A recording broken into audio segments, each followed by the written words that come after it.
Hello friends, आप देख रहे हैं अपना channel vision based approach. Matrix algebra के कंटिन्यूएशन वीडियो लेक्चर के अंतर्गत ये 5th वीडियो लेक्चर है। इसके पहले हम लोग 4 वीडियो लेक्चर डिस्कस कर चुके हैं। इस वीडियो लेक्चर में हम टाइप्स ऑफ मैट्रिसेस के बारे में डिस्कस करेंगे।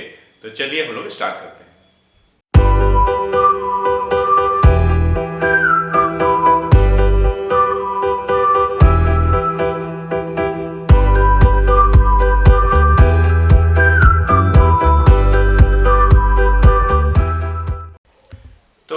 सबसे पहले हम बात करते हैं एग्जाम्पल के थ्रू किस तरीके से हम लोग डिस्कस करेंगे इसके बारे में। जैसे मान लीजिए कि हम फैक्टर्स की बात कर रहे हैं और हमारे पास एक नंबर्स है, मान लीजिए 12 के फैक्टर्स की बात कर रहे हैं। तो हम लिखना चाह रहे हैं फैक्टर्स ऑफ 12। तो आप डेफिनेटली कहेंगे कि 12 का फैक्टर 1 है, 2 है, 3, 4, 6 एंड 12। कितने हैं जरा देखिए तो 1 2 3 4 5 6। अब ये हमने कैसे लिखा ये आपको पता है। जैसे मान लीजिए कि इन सभी को अगर हम अरेंज कर दें तो किस तरीके से अरेंज कर सकते हैं, ध्यान से देखिएगा। पहला जो तरीका हो सकता है 1 2 3 4 6 12, ये एक तरीका हो सकता है। इसमें एलिमेंट कोई भी आगे पीछे हो सकता है, इसके चक्कर में नहीं रहना है। ये एक तरीका हो गया। और इसमें आप देखेंगे कि इसमें सिंगल रो है, ये सिंगल रो है। तो हमने यहां 1 लिख दिया, हमने क्रॉस का निशान लगा दिया और इसमें 1 2 3 4 5 6, ये 6 कॉलम है। तो यहां जो आप लिखते हैं 1 क्रॉस 6, इसको पढ़ते हैं 1/6 and this is called order. और इस तरीके से जो आपने रिप्रेजेंट किया इसको हम बोलते हैं रो मैट्रिक्स। रो मैट्रिक्स कहते हैं, या इसे हम लोग रो वेक्टर भी बोलते हैं, रो वेक्टर। ठीक। दूसरा जो तरीका हो सकता है कि आप ऐसे लिख दें, आप इस तरीके से लिख दें। ये हमने 1 लिख दिया, 2 3 4 6 और ये हम 12 थोड़ा सा यहां पे लिख दिए और स्क्वायर ब्रैकेट के अंतर्गत इसको इनक्लोज कर दिया। यहां पे देखिए बहुत ध्यान देने वाली बात है, अक्सर ये दोनों में बच्चे कंफ्यूज रहते हैं। ये देखिए, ये जो आप देख रहे हैं ना, ये कॉलम है और ये देखिए 1 2 3 4 5 6 रोज है। पहला नंबर ऑफ रोज बताता है, दूसरा नंबर ऑफ कॉलम बताता है। तो इस तरीके से जो आपने रिप्रेजेंट किया, तो इस तरीके को हम बोलते हैं कॉलम मैट्रिक्स। इसको बोलते हैं कॉलम मैट्रिक्स, कॉलम मैट्रिक्स बोलते हैं या कॉलम वेक्टर बोलते हैं। ठीक है। और कुछ तरीका हो सकता है क्या? तो ठीक है, हम लोग थोड़ा सोचें। मान लीजिए कि 3rd की हम बात कर रहे हैं, हमारे पास टोटल एलिमेंट कितने हैं? टोटल एलिमेंट हमारे पास 6 हैं। 1 2 3 4 5 6 एलिमेंट हैं।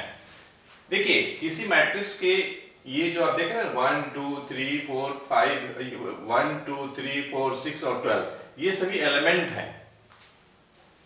एलिमेंट की संख्या कितनी है? तो एलिमेंट की संख्या 6 है। 6 एलिमेंट को हमको अरेंज करना है, तो कितने तरीके से अरेंज कर सकते हैं? तो 2 तरीका हमारे पास सामने है। चलिए और हम बात करते हैं कुछ इस टाइप से। ध्यान दीजिएगा, मैं यहाँ 1 लिख दिया, यहाँ 2 लिख दिया और मैं यहाँ 3 लिख दिया 4 लिख दिया, और ये 6 है और ये 12 है। ये एक तरीका हो गया। अच्छा, और कुछ तरीका हो सकता है क्या? तो चलिए मैं यहां पे लिखता हूं। एक तरीका ऐसे 1 2 3 4 और ये 6 और ये 12। और कुछ तरीका हो सकता है क्या? ध्यान दीजिएगा। अब देखिए इसका ऑर्डर कितना होगा, इसका ऑर्डर तो देखिए ध्यान से, 1 रो 2 रो, यहां मैं लिखूंगा 2। ये 2 जो है नंबर ऑफ रोज बता रहा है। कॉलम देखिए 1 2 3 और इसे पढ़ेंगे 2/3। तो इस मैट्रिक्स का ऑर्डर अगर आपको बताना होगा 2/3 बताइएगा। इसका ये देखिए 1 2 3 3 रोज है, कॉलम कितने हैं 1 2। तो देखिए अलग अलग प्रेजेंटेशन होना चाहिए। तो ये दोनों जो हैं, इन दोनों को इस तरीके से जो आपने प्रेजेंट किया है, इसको हम बोलते हैं रेक्टेंगुलर मैट्रिक्स।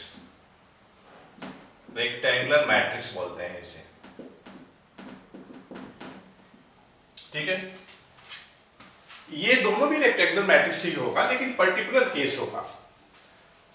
अब देखिए, अब सवाल ये उठता है कि अगर हमारे पास टोटल नंबर ऑफ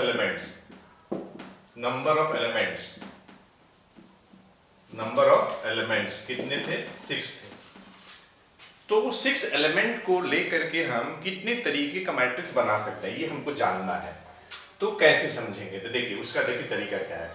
6 को आप कैसे लिखेंगे? 1 इंटू 6 लिखेंगे, और क्या लिखेंगे? 2 इंटू 3। और कोई तरीका है क्या? और एक तरीका है, आप 6 इंटू 1 लिख दीजिए। तो कितना तरीका हुआ? 1 2। हाँ, एक बात और, इसे आप ऐसे भी लिख सकते हैं, आप इसे 3 इंटू 2 भी लिख सकते हैं। तो टोटल कितना तरीका हुआ? ये हुआ 4 वेज हुआ। तो जरा देखिए, तो 4 वेज हम लोगों ने लिखा है कि नहीं लिखा है? 1 2 3 और ये 4। तो 6 एलिमेंट अगर दिया हुआ है तो उनको हम 6 तरीके से, सॉरी 4 वेज से लिख सकते हैं। पहला वेज जो है आपका रो मैट्रिक्स का प्रेजेंटेशन है, सेकेंड जो वेज है कॉलम मैट्रिक्स का प्रेजेंटेशन है, और जो थर्ड और फोर्थ जो वेज है दैट इज रेक्टेंगुलर मैट्रिक्स। अब देखिए अगर नंबर ऑफ रोज और नंबर ऑफ कॉलम अगर बराबर हो जाए तो उस केस में जो मैट्रिक्स बनेगी वो क्या होगी, मैं इसको अलग से बता दे रहा हूं। जैसे मान लीजिए हमारे पास स्क्वायर मैट्रिक्स है, बात को अच्छे से समझिएगा। इसमें हमारे पास ऐसी मैट्रिक्स है जिसमें number of column number of रोज बराबर है। जैसे मान लीजिए यहां हमने ए लिख दिया, ए एच जी, यहां हमने लिख दिया जी एफ ए एच जी, और यहां मैं ले रहा हूं, मैं कोई भी लेटर ले सकता हूं, कोई भी नंबर ले सकता हूं, और मैं यहां ले रहा हूं एच बी एफ, और मैं यहां ले रहा हूं जी एफ सी। जैसे जनरली बच्चे ये सोचते हैं कि मैट्रिक्स के अंदर जो एलिमेंट होंगे वो नंबर्स ही होंगे, ऐसा नहीं है। नंबर भी हो सकते हैं और लेटर्स भी हो सकते हैं, लेकिन लेटर्स अगर होंगे तो स्मॉल लेटर हम लोग डिनोट करते हैं, ऐसा हमारा कन्वेंशन है, ठीक है। अल्फा न्यूमेरिक भी हो सकते हैं, मतलब मिला के भी हो सकते हैं, कुछ एलिमेंट नंबर्स होंगे कुछ लेटर्स भी हो सकते हैं, ठीक है। अब देखिए इसमें हमें बताना है कितने रोज हैं। देखिए 1 2 3, मैं यहां 3 लिख दिया, ये 3 हमने लिखा और हमने क्रॉस लगाया, लेकिन पढ़ेंगे उसे बाई 1 2 3, ये 3/3, ठीक। अगर मान लीजिए जैसे ये हो गया एक row matrix, column matrix, rectangular matrix और ये स्क्वायर मैट्रिक्स। अगर मान लीजिए हमारे पास कुछ ऐसी मैट्रिक्स है जिसमें कि सभी एलिमेंट 0 है, सभी एलिमेंट 0 है, सभी का सभी, तो इसे हम बोलते हैं जीरो मैट्रिक्स। क्या बोलते हैं? जीरो मैट्रिक्स बोलते हैं। अब इसका ऑर्डर बताना है, तो 1 2 3, ये 3/3 का हो गया, कॉलम भी 3 है। अच्छा ठीक है, मान लीजिए एक और मैं जीरो मैट्रिक्स बनाना चाह रहा हूं, जैसे हमने ऐसे बना दिया, ये यहां भी जीरो, यहां भी जीरो, यहां भी जीरो। मैं आपसे पूछना चाह रहा हूं कि इसका ऑर्डर कितना है। तब क्या करिएगा, आप सबसे पहले काउंट करिएगा नंबर ऑफ रोज, 1 2, यहां 2 लिख दीजिएगा,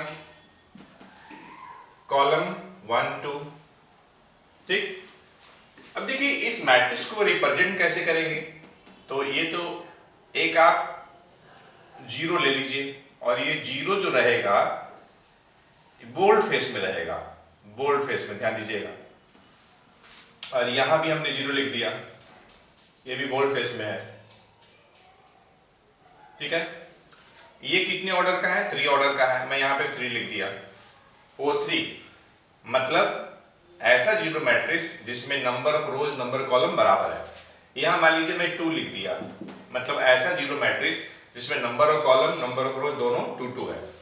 अगर मैं आपसे ये पूछूं कि क्या ये दोनों मैट्रिक्स बराबर है, तो आपका आंसर क्या होगा, डेफिनेटली आप कहेंगे कि बराबर नहीं होगा।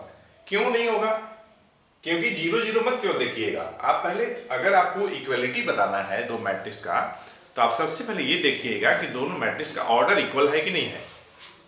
तो ऑर्डर 3/3 है, 2/2 है, तो पहली कंडीशन ही फुलफिल नहीं है, मतलब ये दोनों मैट्रिक्स इक्वल नहीं होंगे। अगर दो मैट्रिक्स को हमको इक्वल करना है तो हम दो चीजें ध्यान देंगे, पहली उनके ऑर्डर चेक करेंगे, दूसरी उनके कॉरेस्पॉन्डिंग एलिमेंट देखेंगे।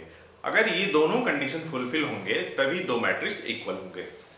तो हाँ, एक बात और, अगर मान लीजिए हमें आइडेंटिटी मैट्रिक्स दिखाना है, क्या दीजिएगा, ये है आइडेंटिटी मैट्रिक्स, यहां हमने 1 लिख दिया, यहां 1 लिख दिया, यहां 0 और ये 0,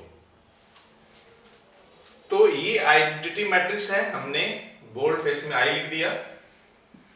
अब ये देखिए इसमें कितने रोज हैं, 2 रोज है, कितने कॉलम है, 2 कॉलम है, यहां मैं I2 लिख दिया और ये इक्वल टू दिखा दिया। इसको हम बोलते हैं आइडेंटिटी मैट्रिक्स या यूनिट मैट्रिक्स। ये जो हमने दिखाया है ये यूनिट मैट्रिक्स है, यूनिट को ही क्या बोलते हैं, आइडेंटिटी बोलते हैं, यूनिट मैट्रिक्स, ठीक है। अगर मान लीजिए हम 3 ऑर्डर का आइडेंटिटी मैट्रिक्स दिखाना चाह रहे हैं, तो उसके लिए क्या करेंगे, ये जरूर ध्यान दीजिए। यहां हमने 1 लिख दिया, यहां 0, यहां 0, यहां 0, यहां 1, यहां 0, यहां 0, यहां 0 और ये 1। इसका ऑर्डर कितना हो गया, 3/3 हो गया। तो अब देखिए आइडेंटिटी मैट्रिक्स स्क्वायर मैट्रिक्स है, ये जो जीरो मैट्रिक्स है ये स्क्वायर हो भी सकता है, नहीं भी हो सकता है, दोनों बातें हैं। जैसे मान लीजिए मैं एक एग्जांपल ले लूं, मैं इसको ऐसे दिखा रहा हूं, ध्यान दीजिएगा, यहां 0, यहां 0, यहां 0, यहां 0, यहां 0, तो यहां पे सिंबल केवल आप ये दिखाएंगे, ये दिखाएंगे, यहां इस तरीके से 2 या 3 नहीं लिख सकते हैं। हाँ, यहां पे आप ऑर्डर दिखा सकते हैं, क्या दिखाएंगे, 2/3। अब ये देखिए तीनों जीरो मैट्रिक्स है, लेकिन ये तीनों आपस में इक्वल नहीं है, केवल आप जीरो मत देखिएगा, अंदर का जीरो।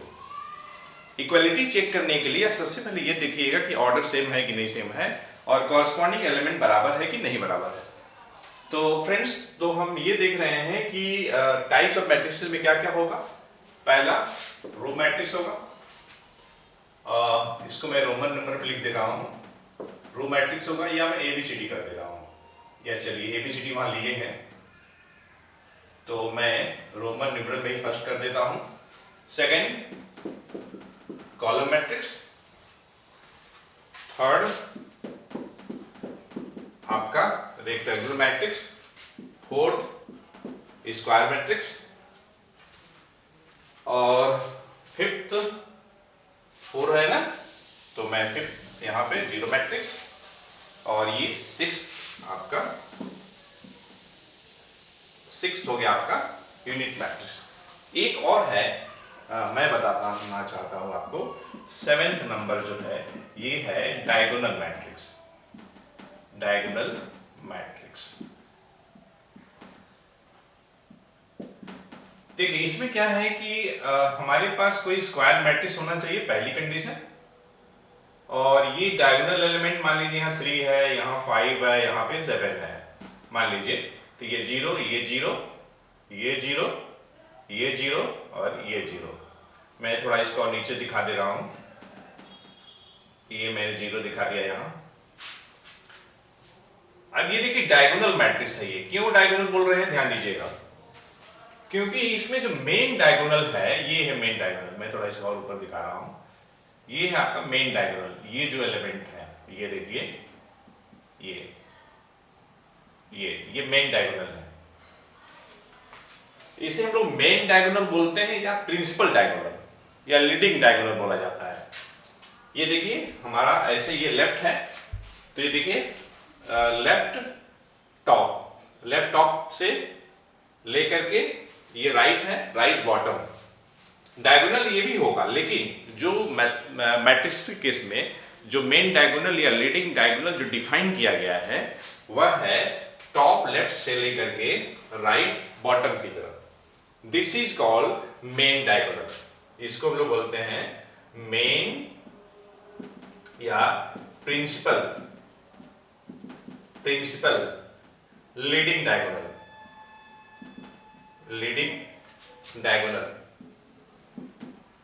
बात को समझ लीजिएगा बढ़िया से। इसमें main diagonal element non zero होगा और उसको छोड़ करके जितने भी नॉन डायगोनल एलिमेंट होंगे, non diagonal element that will be zero. ठीक है।